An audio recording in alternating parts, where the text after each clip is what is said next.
We have 7 thoughts on 7 Wonders, the dice game, a roll and write game, here on Legendary Tactics.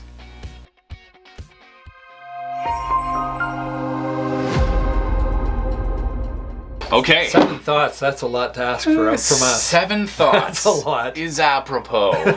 So we'll start with superficial things like the mechanisms, what the game is, how it works, and we'll go all the way down to what we liked, what we didn't like about the game. Yes. And thank you to Asmodee for sending us a review copy of this game. Yes. So first of all, the mechanisms. It's a roll and write game. Where you're coloring in different spots on the board and trying to maximize your military or your commercial or your political strength and so forth. You get to kind of customize your own civilization a little bit. 2 to 7 people. 2 to 7 people. And we're essentially all playing our own boards, but the boards have a little bit of difference. Variation from one to the other. Absolutely, yeah. So first of all, the mechanisms. This is a roll and write game. If you've never played one of those, essentially you roll the dice, and based on the results, you're coloring in or drawing on your board to, based on the choice that you make from the dice that are rolled. And it's a simple game, but if you played 7 Wonders before, you might recognize some of the iconography and some of the things on the board and in the game. And a lot of the mechanisms, I think, do work in a very similar way in many aspects to the classic 7 Wonders. So let's get into that. Number 6 on our list. There's 3 games in this series. 7 Wonders, the original classic, where you take cards, you choose one and pass it to the left. This doesn't really use that mechanism. It's very different that way. You've got 7 Wonders Duel, where you have various patterns of cards, and you remove a card, which allows more cards to be accessed by your opponent. So that's a fun little game too. Again, very different from this game. Yes. So where they share the similarity is in, as you were talking about, all the different parts of your civilization that you're trying to develop faster than your opponent. So that's essentially the limit. Thematically, they're linked, but just because you love 7 Wonders original doesn't mean you're going to love this. It's a completely different game. It's a different mechanism with the loose theme pasted on. It's nice that it's 2 to 7 players, so you can have a whole bunch of people around the table, and it won't actually take like double or triple the time to play with more players, because you're all feeding off the same dice. Yes, exactly. So just take a look at the board. They have different buildings, and just like in the original 7 Wonders, the red is the military and the yellow is the economic and so forth. And the goal basically is that you spend resources and or coins to fill in the boxes, and that gives you bonuses that might be immediate or might be permanent going forward. Or they can give you things like victory points if you choose to color those in. And so it's a balancing act where you're trying to figure out which buildings to fill in. Initially, you only have the military and these 3 in the middle, as well as you have the option of building your wonder as well. You can spend resources on that. If you essentially finish one of these rows, you get to add additional dice into the mix. So these dice are actually kept outside of the box until someone unlocks them, and then they join the mix, and they can be chosen, but only by the players who have reached that level in their own civilization.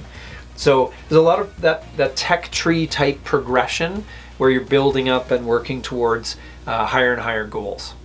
Idea number 4. Speaking of dice, so you start the game with this pool of dice here, and there's a little tray. I don't know if you can see up there. There's slight ribs here, little dividers, so that when you shake it up, it separates the dice into the different value amounts. So all players choose from the dice at the same time, and we can all choose the same thing. So really, essentially what you're trying to do is optimize your play, but because each of our boards are slightly different, something that's good for me might not be as good for you. So maybe in this case, like, I just want to get my wood going, it costs me nothing, and then I can color in my wood square, which gives me a permanent resource throughout the game to spend. We've got these, if it's the axe, for me it's on this side of the board, which attacks right through to here. If it's the sword, it attacks this way, which in a two-player game attacks around to you over there. There's more resources there. This gets us into the science bill. You can work your way across. These guys, you need to have both the upper and side, and you have to work your way like a grid. Across to get. This is essentially purely victory points you're scoring. And then the treasure chest is a little fun. You end up in this building here. It gives you some choice about which direction you want to go to try to fill these. Now, in terms of endgame, you need to fill buildings to check these endgame conditions. As soon as 3 of these are checked, the game is over. Yeah, and they also give you little bonuses as well once you complete them. So who would you say this game is for, Nato? This is our number 3 idea. It's a great question because when we were, playing this game, I knew we were preparing for the video. I was thinking, you know what? Would this appeal to fans of Seven Wonders? And I think I'd have to give a qualified yes. It is a different game in many, many ways, but I think if you enjoy the theme overall, I think this game would appeal to people who already like Seven Wonders. Is it a gateway game to Seven Wonders? It's arguably, yeah, I think it could be, because I think the dice mechanism and so forth, I think it's simpler. I think it's still hard to play well, but you could certainly get someone into the game and playing it, even if they didn't end up winning, but at least they'd be able to follow along and perhaps transition to any number of the Seven Wonders games that are already out there. But what are your thoughts? I'd like to jump in because I want to push back just a little bit against you. I feel like there's a paradoxical simplicity and complexity in the game. When I was learning the game, the aesthetics look familiar to Seven Wonders players, but because they've gone with the colorblind symbols, they do look a little bit different. More accessibility for players. If you are colorblind, then that'll be really useful to you. But to someone who's new to the game, this is overwhelming. There's a lot going on here with the different. And at first, I couldn't see like, oh, that's a building, that's a building, that's a building. Where's everything separated and what are the different pieces of the board? And it felt like a lot. And once I read through the rules and started playing through it, then I'm like, this is actually quite a simple game. It's literally you choose a dice and you mark a square. So the rules are short. Like they are short. It's like 2 pieces of paper stapled together in the middle and folded over. That's it. That's the whole game. I would say if you're a person who's turned off by a game that appears complex but is actually simple in the end, it's going to be a bit of a deterrent. It's maybe a barrier to entry. I would agree with that. There is that, but bit of a speed bump as you attempt to learn it, or because I admit when I sat down, I mean the rules are short, but I sat down like, whoa. Yeah, it feels disoriented. Yeah, what's going on here? This is not Seven Wonders the way I remember it, but that's right. Anyway, yeah, I agree with that. There's an element of a sort of a learning. I don't even know whether to call it a learning curve exactly. It was really quick once you understand it. Yeah. But like I feel like if I put this game in front of my kids, I feel like they would immediately reject it and say, I'm not going to give this the 5 minutes it needs for you to explain it to me, because it just feels like a bit much. Yeah. That's true. But that's probably more of an issue with who you play it with rather than the game itself. Yes. So we also like to offer a balanced review. So we'll offer a critique. I only have one major critique of the game. This comes with these pencils, and I do find sometimes, like I was trying to write the numbers on, and in the rules it looks really clear and it's beautiful. It's not a dry erase marker.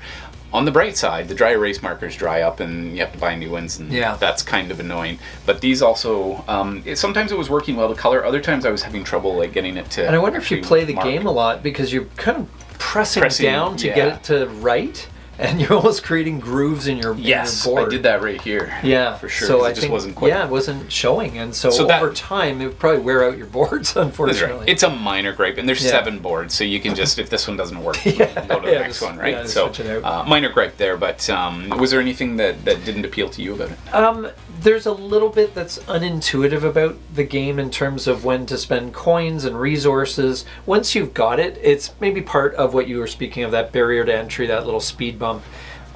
Even reading the rules, a lot of it's, half the rules are, this is what this does, but refer to the player aid. Right. This is what this does, but refer to the player aid. So like, there's a little bit of a thing there where you can read the rules and really not know how this is working. But we'll teach you that rule more on page before. Yeah, exactly. Well, I want to learn now. Yeah, exactly. Yeah, for but sure. I mean, we're dedicated gamers, so we're fine with getting past that. We're like, no, let's sit down. We'll figure it out. We'll make it work, and we're fine with that. But I could see that would be my main thing, is that kind of that speed bump, which definitely is part of the learning curve. Okay, so Nato, why don't you start? We'll end with what we really liked about the game. One idea each. Okay. I've got a few things that I really like about it. I think if I have to say, I may be stealing your thunder here, but I really like this dice mechanic. I thought it was clever. It's just such a simple thing. You just kind of do this, and you got a completely new decision space. And it worked well. Like, it didn't feel like you were getting the same rolls every time. No, it felt like it was adding enough variety to the game. You had some interesting choices, like, do I spend 3 coins to get 7, or do I take the free one just because it's free? Or, so I enjoyed that aspect of the game. That was for me, but I hope I didn't steal your thunder. You did not steal my thunder. No. Interesting. For me, it's that I like a game like this that has a lot of strategy. And I found in the early games that you look in and I'm like, oh, there's an axe and it's cheap. I want to fight you, so I'm going to do that. And I blindly go in doing that when really I'm looking at like, well, how many points could I get for, well, let's see, if I start working my way across here, then I can unlock the purple die, and that could give me, so you have to take a moment to consider all the dice and to weigh all the relative costs, because all the market prices are changing every single turn. And if you're not paying attention to that, it's easy to just rush blindly in and forget about doing wonders, or forget about trying to, like, these are big points here. Yeah. And if you don't get that dice, you miss out on quite a bit there. Yeah. Even building this, like, there's parts of the board in the first few tries you're going to ignore as you try to learn the game, which tells me it's a good game in the sense that there's lots of room for strategic growth. And multiple paths to victory. Multiple paths to victory. Yeah. So that's what I like. Yeah, I know you love that. Yeah, I would agree. And just in a very subtle way as well, the differences between the game boards. That's you have to do that. Yeah. So that I noticed, like, your cost here was 1 and free. Or there was one that was 3 for you, I think, somewhere, and it was like cheap for me, and it changed the fact that I was like, why isn't he taking that? And then I looked, and your cost was different. So I was like, oh, that's why it's so expensive. Yeah, that's right. So no, that's a very subtle thing, but I like that, just a little bit of variety, so that every time you can't necessarily settle into a strategy that's going to work every time, because your board may not support it. So 7 Wonders Dice. Let us know if you've got any good roll and write games that you've enjoyed playing. And in the meantime, get out there, get gaming, and be legendary.